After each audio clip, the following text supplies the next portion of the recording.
companheiros de jornada espírita, nossas mais fraternas saudações.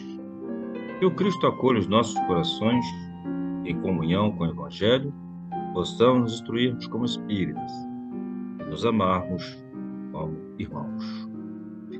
Eu sou o Joselito e este é mais um projeto da União Cristã Espírita Amor e Verdade, um pequeno encontro semanal sobre o livro Dos Domínios da Mediunidade, de autoria do espírito André Luiz, psicografado por Francisco Cândido Xavier. Nosso objetivo é compreender a análise do ponto de vista espiritual sobre os diversos aspectos da mediunidade do Cristo. Neste encontro, nós estamos estudando o capítulo 11, Desdobramento em Serviço, que vai das páginas de número 95 a 103. E para o melhor entendimento, nós dividimos este estudo em 4 partes. Hoje, nós iremos ver a segunda parte, características do perispírito. Então, confiantes em Cristo, vamos à análise deste encontro. Nós vimos no nosso encontro anterior a preparação do médium para o desdobramento. Então, ele estava recebendo passes e nós paramos justamente na parte que ele conseguiu harmonizar o seu perispírito e se projetou de uma forma bem mais harmonizada no mundo espiritual. Então, vamos ao nosso texto. Ah, disse Lário, com expressão admirativa. Aqui vemos, deste modo, a exteriorização da sensibilidade. Sim, se algum pesquisador humano ferisse o espaço em que se situa a organização perispirítica do nosso amigo, registraria ele de imediato a dor do golpe que se lhe desfechasse, queixando-se disso através da língua física, porque, não obstante, liberto do vaso somático, prossegue em comunhão com ele por intermédio do laço fluídico.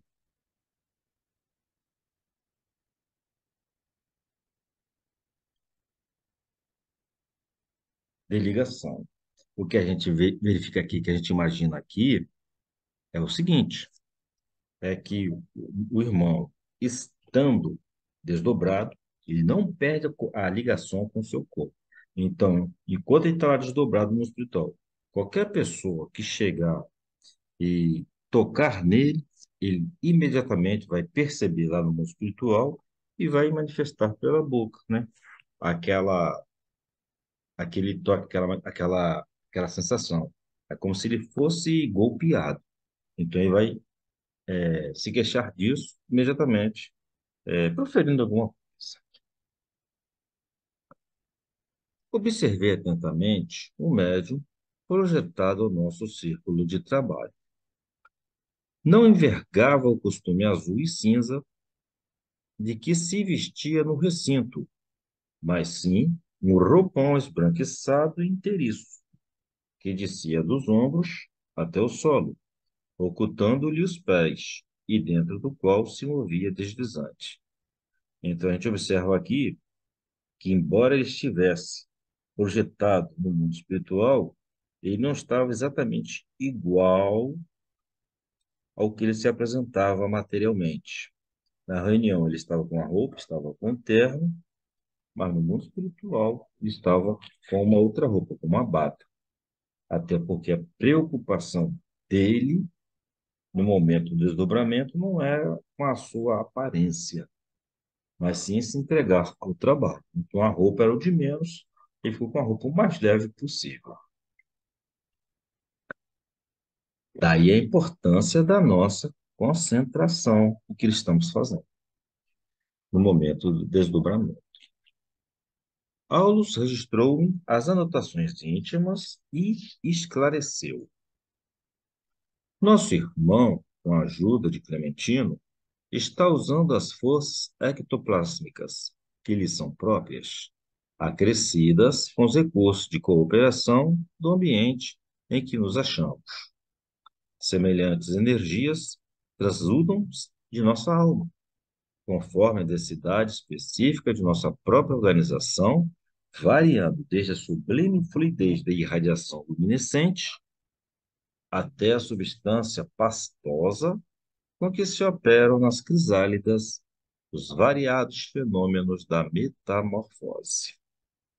Então, essa energia ela se manifesta de várias formas. Depois de fitar o médium hesitante alguns momentos, prosseguiu. Castro é ainda um iniciante no serviço. À medida que entesoure experiência, manejará possibilidades mentais avançadas, assumindo os aspectos que deseje, considerando que o perispírito é o constituído de elementos maleáveis, obedecendo ao comando do pensamento, seja nascido de nossa própria imaginação ou da imaginação de inteligências mais vigorosas que a nossa, mormente quando a nossa vontade se rende, irrefletida, à dominação de espíritos tirânicos ou viciosos, encastelados na sombra. Aqui nesse trecho nós temos informações, bastantes informações. Então a gente vai trabalhar aqui um pouco mais a miúde. Vamos lá. À medida que entesoura experiência, manejará possibilidades mentais avançadas, assumindo os aspectos que deseje. Vamos lá. Como é que essas ações são desenvolvidas? Como é que a moda que vai evoluindo, essa coisa vai acontecendo? No livro Pensamento de Emmanuel, de Martins Peralva, ele traz para a gente uma comparação, como é que a coisa acontece no mundo dos encarnados, né, no mundo material, e como é que a coisa prospera no mundo espiritual, entre os desencarnados. Ele fala para a gente que entre os encarnados, quando a gente quer uma coisa, em geral a gente tem aquela vontade, aquele desejo, e em cima dessa vontade, em cima desse desejo, a gente começa a projetar, a gente começa a organizar, a gente começa a calcular. Enfim, a gente faz um planejamento. E uma vez planejado, então a gente parte para a execução, ou seja, para a manipulação daquela coisa. Então, primeiro a gente mentaliza e depois a gente executa com as mãos. Isso no mundo físico, no mundo material. No mundo dos desencarnados, a coisa se dá da seguinte forma: aquilo que a gente faz quando a gente planeja, quando a gente movimenta nossas energias psíquicas na construção ideológica daquilo que nós pretendemos, no mundo dos desencarnados, é simplesmente o uso do pensamento.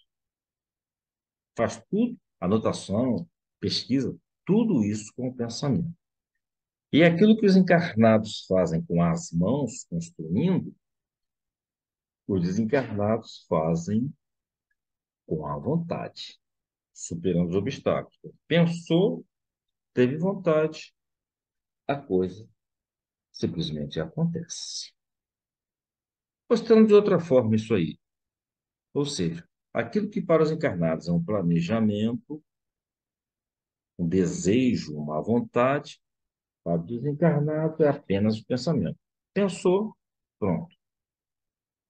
E aquilo que para os encarnados é uma ação, um movimento, manipulação, para o desencarnado simplesmente é a vontade.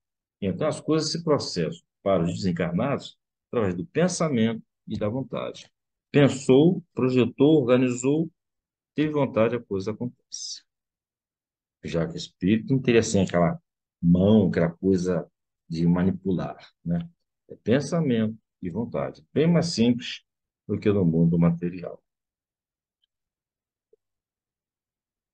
Considerando que o perispírito é constituído de elementos maleáveis, obedecendo ao comando do pensamento. A gente verifica que o perispírito ele tem várias características, inúmeras. Entre as principais, nós temos a plasticidade, né, que é a capacidade de se transformar, a densidade, que vai de acordo com o espírito, com a evolução do espírito, então ele se torna mais ponderável, menos ponderável, a penetrabilidade, visibilidade, os nomes já estão explicando, sensibilidade, tudo aquilo que o corpo físico capta de sentimento, capta de sensações, é transmitida para o perispírito, então nele está a sensibilidade, o registro daquilo que o corpo físico sensibilizou, a bicorporeidade. Um dos maiores exemplos da bicorporeidade é o Santo Antônio. O Livro dos Médiuns até traz uma parte em que ele estava fazendo uma missa, simplesmente se desdobrou, foi aparecer no julgamento do Pai, conseguindo inocentar o Pai, isso em outro país. Então, é um dos exemplos notáveis da bicorporeidade que está registrado no Livro dos Médiuns, de Santo Antônio. A unicidade, apesar poder exercer várias formas, né, vários tamanhos, várias imagens, o perispírito é único, cada espírito só tem um perispírito, a gente pode ter várias encarnações e, ao longo dessas várias encarnações, manifestarem vários corpos físicos, mas o perispírito vai ser sempre um só. O perispírito sempre acompanha o espírito dentro daquele planeta em que ele está residindo. Mudou de planeta, o espírito fica lá naquele planeta, né? Se dissolve. E o espírito leva a sua experiência para o outro planeta. Mas na encarnação, desencarnação, encarnação, desencarnação, o espírito permanece um só. E a mutabilidade, ou seja, ele pode se aparecer, se desenvolver de várias formas, de várias. Mas a miúde, nós temos que plasticidade é a propriedade que permite ao perispírito se ajustar ao comando da mente material. Ou seja, perispírito, o espírito pensou, o perispírito se materializa, se plastifica. Isso dá para ele duas capacidades, que é expansibilidade, que é aquela qualidade que a gente vê que o perispírito se dilata, como também se reduz. Mas isso aí com vai de acordo com a capacidade, com a evolução do espírito. A outra é a densidade. O seu perispírito, considerado de matéria semimaterial, apresenta a densidade que se relaciona com o grau de evolução do espírito. Ou seja, quanto mais evoluído for o espírito, mais ele consegue se apresentar de forma vaporosa, menos densa, e quanto menos evoluído ele for, mais materializado, mais grosseiro essa apresentação, essa densidade. Então, aí nós falamos da ponderabilidade, a possibilidade dele se manifestar materialmente, como também a luminosidade que ele carrega. Por isso que a maioria das vezes, quando nos deparamos com os espíritos evoluídos, nós vemos uma luz branca. Tá? É essa luminosidade que acompanha os espíritos mais evoluídos. Nós temos na Bíblia várias manifestações de quando o pessoal conseguia, os profetas conseguiam enxergar a Deus, eles viam uma chama, né? Um fogaréu. E é claro que ali era a manifestação de um espírito bem evoluído. Não estou dizendo que a Bíblia está errada, mas pelos estudos espíritas, ali seria a manifestação de um espírito bem evoluído, que os homens não conseguiam escrever, então eles escreviam como um fogo, que não se apagava. A penetrabilidade, de acordo com a evolução do espírito, perispírito não encontra dificuldade para atravessar a matéria do plano físico, então daí que ele vai em qualquer lugar, atravessa paredes, né? Atravessa. Não há obstáculos físicos para o perispírito, mas isso de acordo com a evolução do espírito. Aquele espírito que é menos evoluído, ele se sente dentro de uma prisão e não consegue sair da prisão, não consegue atravessar as paredes do umbral. Então, tudo é de acordo com a evolução do espírito. A visibilidade, embora normalmente seja invisível ao encarnado, há a possibilidade do espírito manifestar-se visivelmente, de acordo com o merecimento, com a necessidade ou com o objetivo da manifestação. E a gente verifica que isso é de plano para plano. Nós encarnados não temos essa facilidade toda de ver os espíritos, né? E entre os espíritos, quanto menos evoluído, ele tem dificuldade de conseguir ver os espíritos mais evoluídos. Sensibilidade. As sensações e percepções são captadas pelo espírito através do espírito, né? Então, tudo aquilo que o espírito registra, na verdade, foi captado pelo perispírito. Seja nascido de nossa própria imaginação ou da imaginação de inteligências mais vigorosas que a nossa, normalmente quando a nossa vontade se rende e refletida, a dominação de espíritos tirânicos ou viciosos encastelados na sombra. O nosso estudo no livro dos Espíritos, nas palavras do Kardec, demonstra que nós somos muito mais influenciados pelo mundo espiritual do que a gente imagina. E a lógica diz que o mundo espiritual é muito mais a população é muito maior no mundo espiritual do que no mundo material. Então, normalmente, a gente está envolvido, está envolto com os espíritos e, algumas vezes, eles nos influenciam. E aí vai a importância da nossa oração, da vigilância do nosso pensamento, né? Quanto mais positivo o nosso pensamento, mais possibilidade da gente estar sendo influenciado pelos espíritos bons. Quanto mais materializado nosso pensamento, maior a possibilidade da gente estar sendo influenciado pelos espíritos de natureza não bondosa. A espiritualidade traz para a gente um exemplo quanto quanto ao nosso célebre cientista Isaac Newton, que descobriu a lei da gravidade.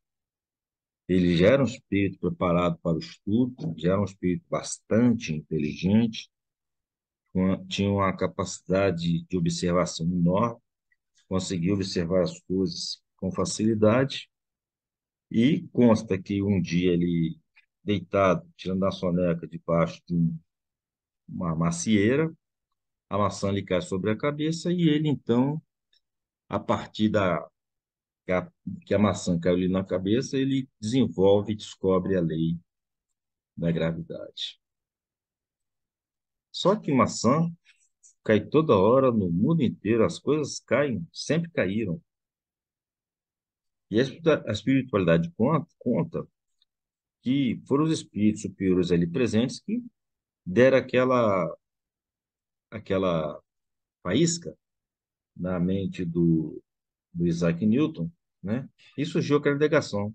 Por que as coisas só caem para baixo? Por que não caem para o lado? Por que não caem para cima? Por que só cai para baixo? Qual é a explicação disso? E o resto, pela inteligência, Pela sagacidade do Isaac Newton, ele conseguiu desvendar, e nós temos aí a lei da gravidade, que foi descrita por ele. Não é que os espíritos superiores deram para ele a lei pronta. Ele já tinha capacidade para isso. Mas despertaram nele aquela atenção, aquela, Eureka, como é que eu vi isso? Né? Como é que eu não percebi isso antes? E assim como os espíritos superiores, também os espíritos zombeteiros. Então, ressalto, revidencio e enfatizo a necessidade, principalmente para nós médios, da vigilância sobre os nossos pensamentos. Então é isso. Chegamos ao final de mais um encontro.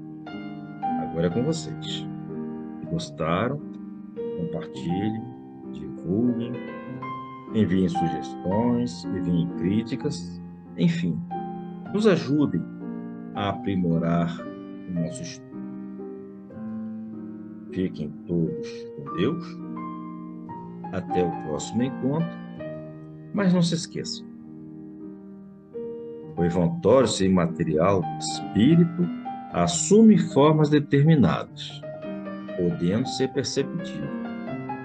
A forma que seja do gosto do espírito, e é assim que ele nos aparece algumas vezes, seja nos sonhos, seja no estado de vigília, pode assumir uma forma visível e mesmo palpável. Livro dos Espíritos, item 95. Que Jesus os abençoe. Até o próximo encontro.